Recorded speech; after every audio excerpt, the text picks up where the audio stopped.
Les jouets, même pour adultes, sous leur apparence innocente, peuvent cacher de terribles secrets. Si vous voulez connaître l'un d'entre eux, je vous invite à me rejoindre. Alors pas dans l'Upside Down, mais dans le sex shop le plus proche de chez vous.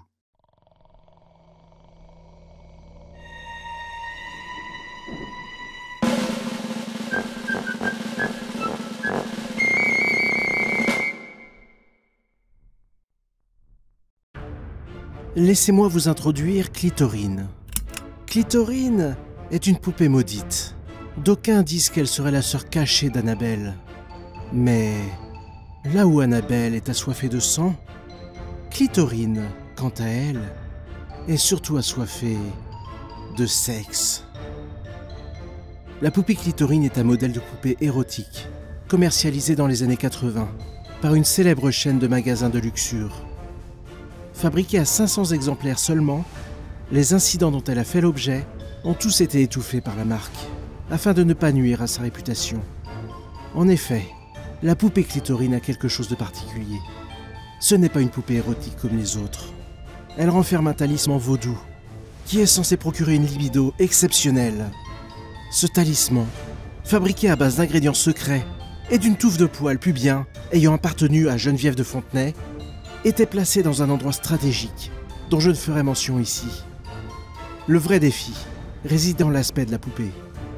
Elle était d'une laideur incommensurable, mais malgré cela, la marque assurait des performances incroyables au lit. Mais laissez-moi à présent vous raconter l'histoire qui est arrivée à Michel Fourniquet, en ce jour du jeudi 2 décembre 1982. Tout d'abord, je dois vous dire que M. Fourniquet susmentionné était ce qu'on pouvait appeler la classe incarnée. Bon, vous m'aurez compris, ceci est dit sur le ton de l'ironie. En effet, comment vous le décrire au plus fidèle? On va dire que c'est l'archétype du pilier de bar. Un personnage rempli de poésie, qui arrose son public de répliques du genre « Il fait soif » ou encore « Il n'y a pas un tortillé du cul pour chier droit ». Eh oui, c'est un artiste ce Michel Fourniquet. Un artiste incompris, comme il se plaît à dire. Il était 5h moins le quart. Ou, comme il le dit si bien, il est pastis moins tard. Michel déambulait dans les quartiers lubriques de la ville, quand il fut interloqué par cette vitrine de Noël de ce magasin au néon rose. Elle était là, trônant, telle Blanche-Fesse, au milieu des sexes nains. Son prix, de 99 francs et 99 centimes, était écrit en gros sur la vitrine. Il n'en fallut pas moins pour inciter notre cher compère à franchir le seuil de ce magasin. Lorsqu'il en ressortit, il tenait fièrement sous son bras un gros paquet, renfermant son butin qui lui avait coûté un demi-salaire. Pour lui, c'était la classe de l'Est, comme il le disait. Certes, elle n'est pas belle. Bon, on va pas se mentir, elle était franchement dégueu.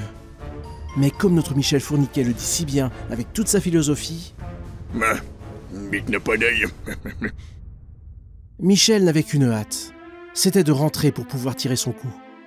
Au volant de sa Renault Fuego, notre chaud lapin bouillait à l'intérieur, et tel une cocotte minute, il laissait échapper, ça et là, des répliques du genre « Je vais te colisser l'andouillette dans le cresson. » ou bien encore « Je vais lui casser les potes arrière. » Michel gara sa voiture tel un cow-boy, monta les escaliers de son immeuble, introduisit la clé dans la serrure. Là, je fais pas de métaphore, hein, il ouvre juste la porte de son studio en fait.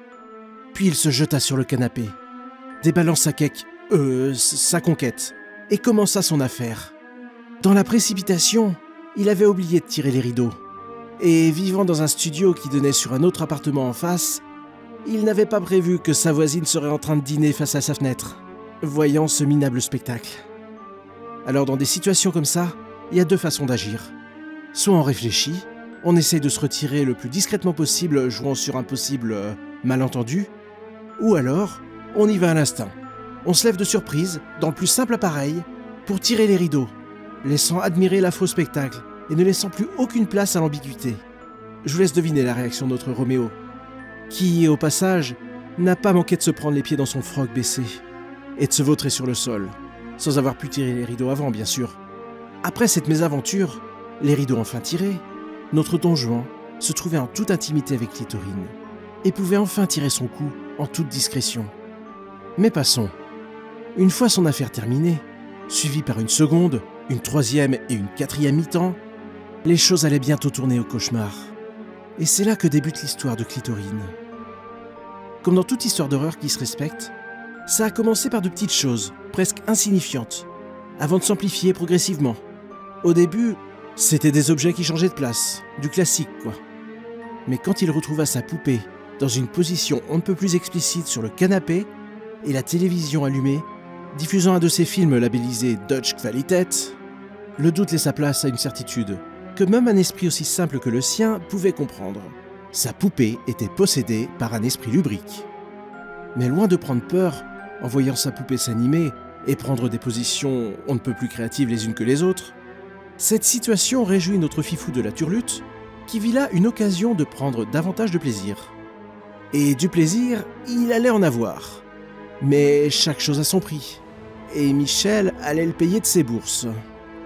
Au début, tout se passait pour le mieux. Notre cher étalon, qui a plutôt l'apparence d'un cheval de trait, tenait pourtant bien la cadence. Jusqu'au jour où le piège se referma sur son entrejambe. Mais vraiment au sens propre. Paniqué, Michel suait comme un cochon. Il ne parvenait plus à s'extraire de sa bien-aimée en latex. C'est alors qu'elle s'adressa à lui pour la première fois. Tu seras libéré quand tu auras juté l'équivalent d'une chopine. Selon Wikipédia, une chopine est une unité de mesure équivalent à 47,603 centilitres. Il fut libéré après 3 jours de torture. Mais ce n'est pas ça qui allait dissuader notre sportif du slibard.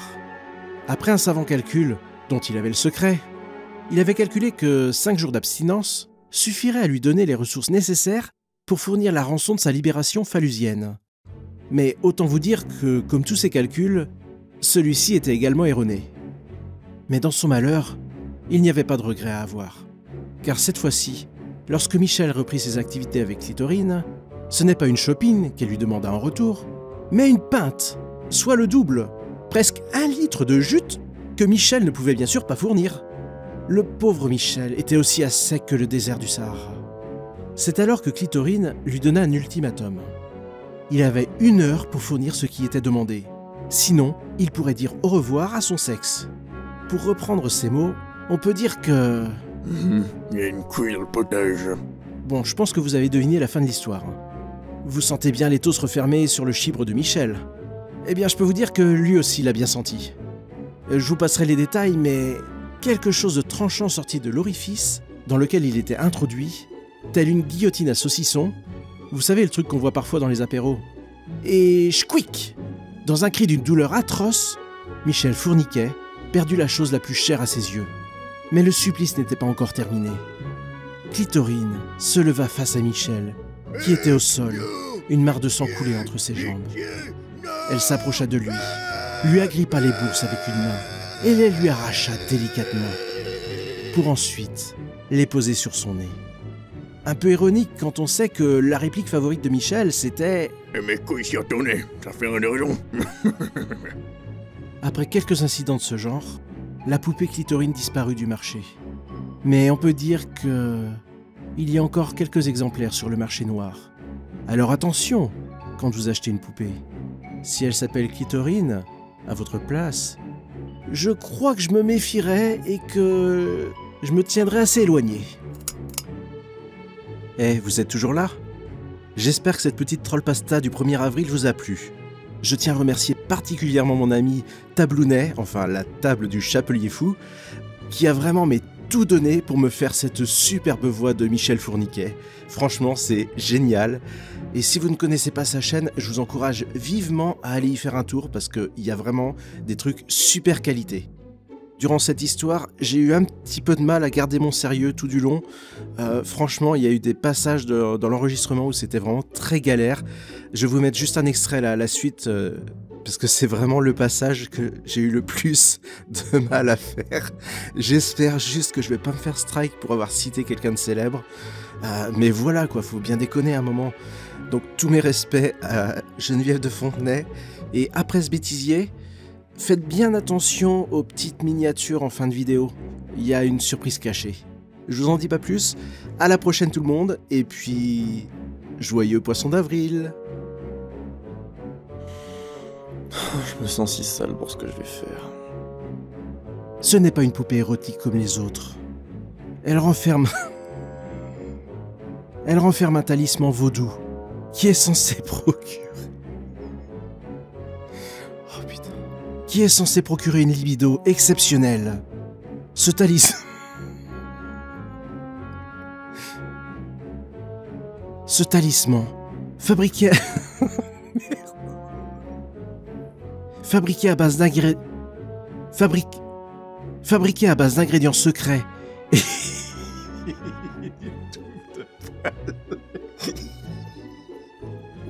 Oh putain, fait chier. Et d'une touffe de poils. Et d'une touffe de poils. Je vais pas y arriver. Ce talisman, fabriqué à base... Fabriqué à base... Ce talisman, fabriqué à base d'ingrédients secrets et d'une touffe de poils pubien ayant appartenu à Geneviève de Fontenay.